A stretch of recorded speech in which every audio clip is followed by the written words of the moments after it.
دې سره روزه به سر په سنتو کې او سنت ځان سره ساتل پکار دي ان تكون في البيت ان امكن کله شړی سره چرته بکور کې امکان وي مناسب دا چې د سر سنت سره به کوم ځای کې وي کور کې دیم سنت طریقه د سر په سنتو کې دا ده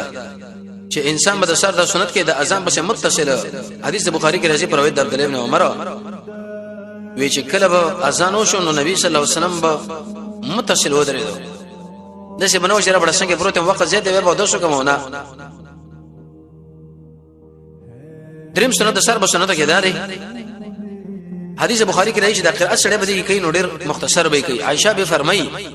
وی رسول الله به کله د سر سنت کول نظم به شي ګمان راغی چې رسول الله لکه چې قرأت مونږ ویلي ډېر وګد باندې کې عام نفلونه او عام منځونه ډېر وګد کوي او د سر سنت چې انسان څومره سره مختصر کوي هغه وکي او څلورم سنت طریقه دار چې اول رکعت کې به سورې کافرون وای یا ایه الکافرون او دویم کې سورې اخلاص یا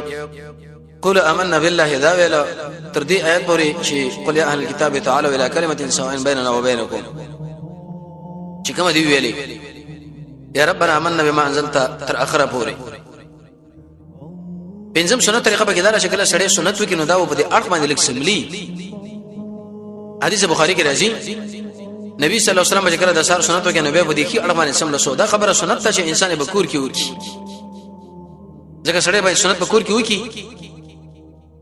مبارک پوری شه مدقه شامرات کی خبره ذکر کړی دا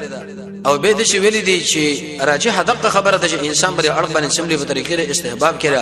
کچا تهجد کړي او کچا نه کړي کله سړی په سفر کې او کله قشنده بکور کې ځکه نبی صلی الله علیه وسلم فرمایي چې پتاسو کې او کله سار سنت وکینو په اړه باندې د بیت سملی دغه طرف باندې سمله سلام ابو داود کې روایت ده او شپږم سنت طریقه به کېدار چې د سار سنت نور سره شړې وي اللهم رب جبريل اے رب جبريل و میکائیل او اے رب میکائیل و اسرافیل او یا رب اسرافیل او اے رب محمد صلی الله علیه وسلم چې نبی اعوذ بک من النار زبتا من پنین سم دورنا اللهم رب جبريل و میکائیل و اسرافیل و محمد النبي اعوذ بک من النار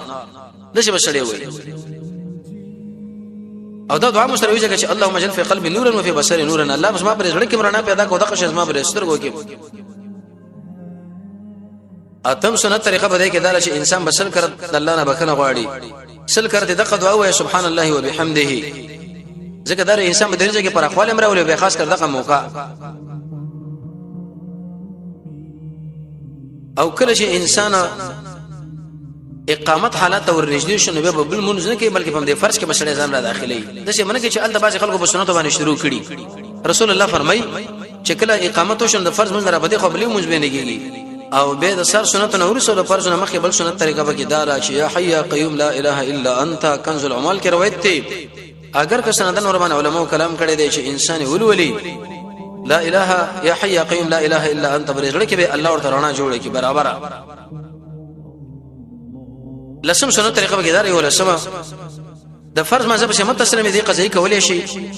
او چې کله نور راوخې جمته کولې شي لیکن سړی له سړی ګوري کدا سړی چې تر جمع پابندي او هر وخت د سنت په خپل ټیم باندې کې لیکن نو اوس په نا وخت شو متصل جمع منځو کې د فرض منځنو صد ورکات شو مانعات نشته لیکن که سړی چرته لټنه به ور باندې فیصله دي شو چې صاحب کله نور راوخته نو نن منګه د سر د سنت مبارکي او د قشان جمعات لا د وتلو کول د داخلو د وتلو په اړه کې د نبی صلی الله علیه وسلم سنت طریقې بیان کړي الله رب عزت موږ تاسو په عمل نصیب کړي چې درسو پر رسول الله یقیني متبعين جوړ شي الله رب عزت موږ تاسو د قران او سنت بشریت نصیب کړي وصلی الله تعالی علی خیر خلقه محمد و اله و صحبه اجمعین